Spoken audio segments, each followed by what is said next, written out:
संयुक्त राज्य अमेरिका के राष्ट्रपति निर्वाचन प्रक्रिया।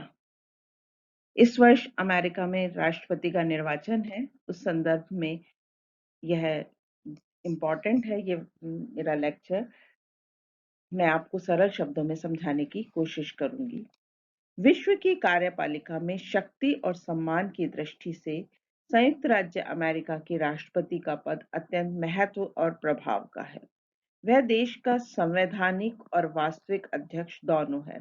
यहाँ ये बात इसलिए कही गई है कि भारत में देखें तो राष्ट्रपति संवैधानिक अध्यक्ष है, वास्तविक अध्यक्ष प्रधानमंत्री और मंत्रिमंडल है, लेकिन वहां पे चूंकि अध्यक्षात्मक शासन व्यवस्था है तो राष्ट्रपति संवैधानिक और वास्तविक अध्यक्ष दोनों है। संविधान लागू होने के बाद से राष्ट्रपति की शक्ति में लगातार वृद्धि होती रही है और प्रथम राष्ट्रपति जॉर्ज वाशिंगटन से लेकर अब तक प्रत्येक राष्ट्रपति ने इसे और ज्यादा शक्तिशाली बनाने में योग दिया है।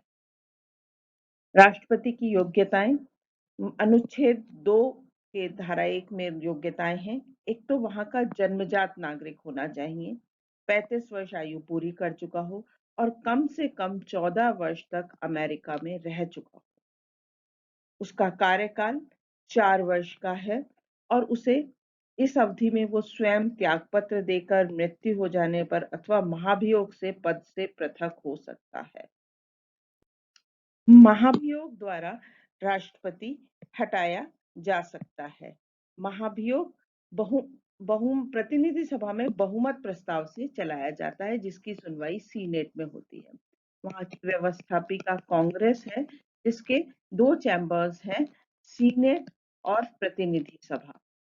प्रतिनिधि सभा के बहुमत से हटाया जा सकता है। 435 सदस्य होते हैं उनके बहुमत से और इसमें 100 सदस्य होते हैं।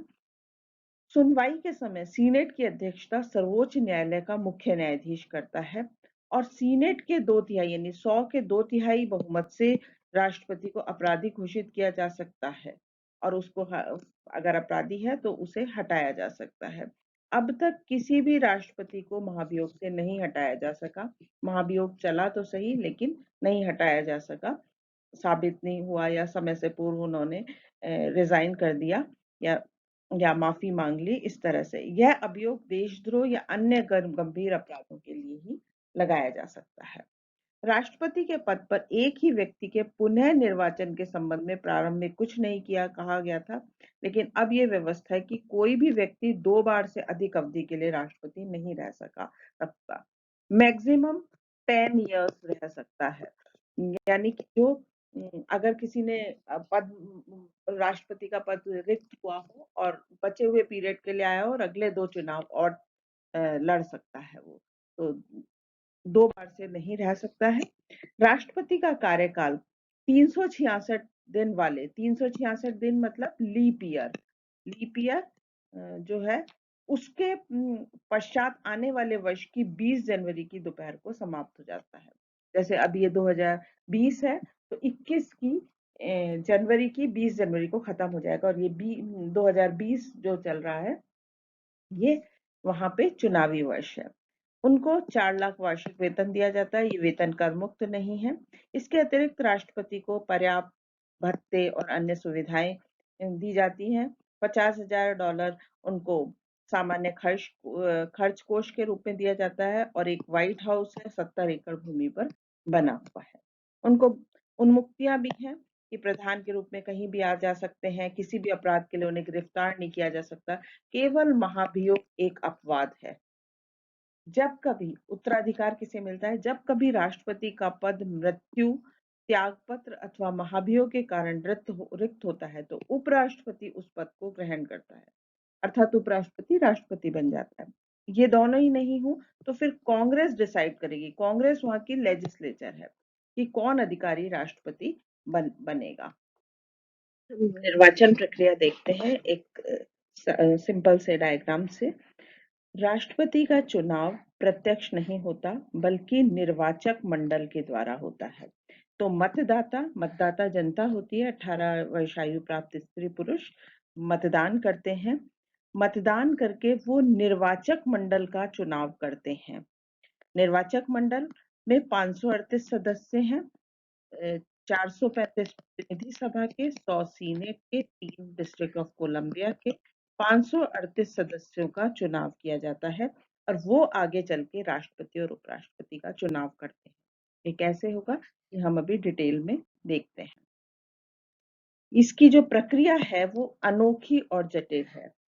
सबसे पहले प्रत्याशियों का नामांकन और चुनाव होता है। जो लीप ईयर है, जिसमें 366 दिन है, उस वर्ष के जनवरी में हर राजनीतिक दल एक राष्ट्रीय सम्मेलन आयोजित करता है। प्रत्येक दल राष्ट्रीय सम्मेलन द्वारा राष्ट्रपति और उपराष्ट्रपति के लिए अपने अपने दल के उम्मीदवारों को नामांकित करता है कि ये होंगे, लेकिन इसके लिए वो इलेक्शन होते हैं। जनता उम्मीदवार कौन खड़ा होगा उसके लिए वोट होता है पहले तो उसके नामांकन के बाद फिर वो पहले नामांकन होता है, देशव्यापी प्रचार शुरू हो जाता है। उसके बाद जब वो हो जाते हैं, नामांकन होके चुनाव हो जाते हैं, तो उसके बाद क्या होता है, दूसरी सीढ़ी राष्ट्रपति निर्वाचकों का निर्वाचन है। प्रारंभ में निर्वाचन राज्यों की व्यवस्थापिकाओं द्वारा होता था, जो निर्वाचक मंडल के सदस्य हैं। जनता द्वारा नहीं, राज्य व्यवस्थापिकाएं चुनती थी। बाद में इसका परित्याग किया और नई प्रणाली अपनाई गई। इसमें प्रत्येक राजनीतिक दल अपनी प्राथमिक संस्थाओं या सम्मेलनों द्वारा निर्वाचक मंडल के लिए उम्मीदवार खड़े करते हैं और प्रत्येक राज्य में उतने ही सदस्य होते हैं जितने उस राज्य से सीनेट और प्रतिनिधि सभा से होते हैं। ये सदस्य संख्या 538 रखी गई है। जैसे कि ये मैप में देखें कि पूरे इतने ही सदस्य वहां सीनेट और प्रतिनिधि सभा में होंगे और इतने सदस्य, जैसे ये यहाँ पे उतने ही सदस्य हर एक उसमें राज्य में बटे हुए 50 राज्य में किस तरीके से विभाजित हैं, ये इसमें देखा जा सकता है। जैसे कैलिफोर्निया, इसमें 55 है, तो इस तरीके से होते हैं।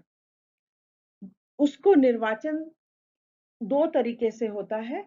एक तो सम्मेलनों में प्राइमरीज का और एक कॉकस का। प्राइमरीज में तो वोट डाल के होते हैं और कॉकस में हाथ खड़ा करके उनको उम्मीदवारों का चयन होता है। ये प्रक्रिया लगातार चलती रहती है, जनवरी से शुरू हो जाती है और उम्मीदवार भी, कौन उम्मीदवार होगा ये भी चुनाव द्वारा डिसाइड होता है। फिर और उसके बाद नवंबर माह के प्रथम सोमवार के बाद आने वाले मंगलवार को, जो कि निर्वाचन का दिन होता है, निर्वाचक मंडल के सदस्यों का निर्वाचन होता है।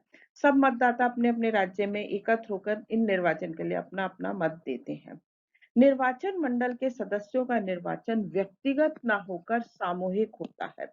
इसमें सूची प्रणाली जिस तरह से होती है वैसे होता है। इसके परिणाम स्वरूप जिस दल को किसी राज्य में जनता के मतों का बहुमत प्राप्त होता है, उसी दल के समस्त प्रत्याशी उस राज्य से राष्ट्रपति के निर्वाचक मंडल के रूप में के सदस्यों के रूप में निर्वाचित होते हैं। ये जैसे कि मान लीजिए अभी अपन देख रहे हैं, कहीं से 55 सदस्य चुने जाने, कैलिफोर्निया से 55 है शायद।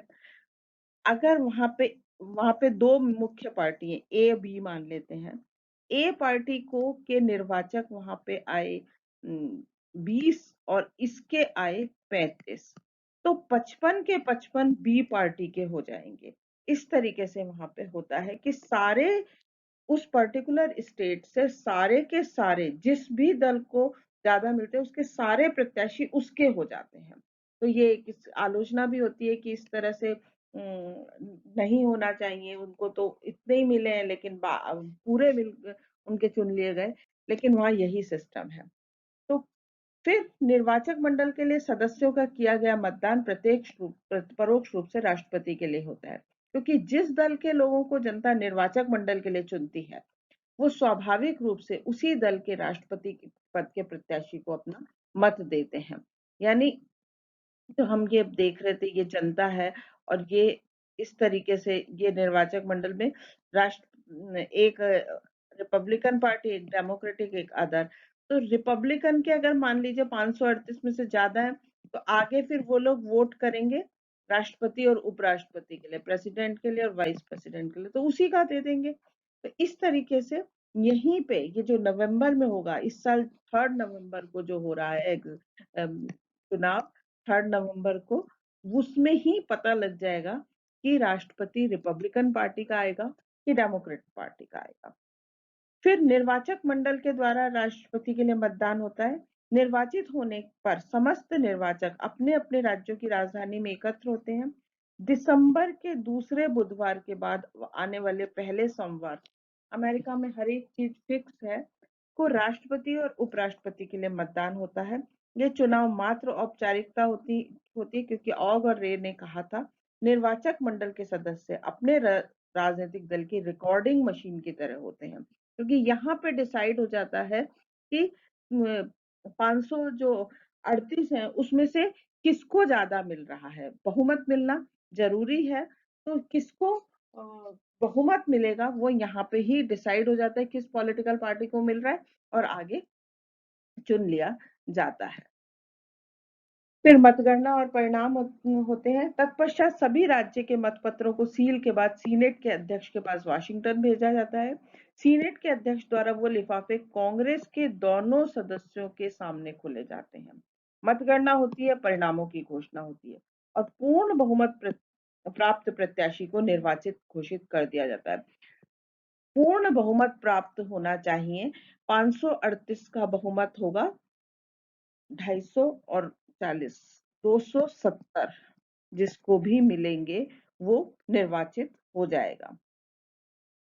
यदि मतगणना में किसी प्रत्याशी को बहुमत प्राप्त नहीं हुआ बाई चांस, तो निर्वाचन का कार्य प्रतिनिधि सभा करेगी। प्रतिनिधि सभा क्या करेगी, जिनको हाईएस्ट 3 वोट्स मिले हैं उनके नाम सीनेट में भेजा जाएगा और उनमें से एक का चुनाव होगा। इस समय प्रत्येक राज्य का केवल एक मत गिना जाएगा, यानी 50 वोट्स फिर पड़ेंगे और जिसको बहुमत मिलेगा वो जीत जाएगा। गणपूर्ति के लिए उस दिन गणपूर्ति यानी आवश्यक संख्या में कितने होने चाहिए, 2/3 राज्यों की उपस्थिति आवश्यक है। ऐसा ही अगर उपराष्ट्रपति के पद पर किसी को नहीं मिला बहुमत, तो सीनेट के द्वारा यही किया जाएगा। पद व शपथ ग्रहण। निर्वाचित राष्ट्रपति व उपराष्ट्रपति 20 जनवरी की दोपहर को पद ग्रहण करते हैं। संयुक्त राज्य अमेरिका के मुख्य न्यायाधीश राष्ट्रपति और उपराष्ट्रपति को पद व गोपनीयता की शपथ दिलाते हैं। इस तरीके से राष्ट्रपति का चुनाव होता है। आशा है आप सबको समझ में आया होगा।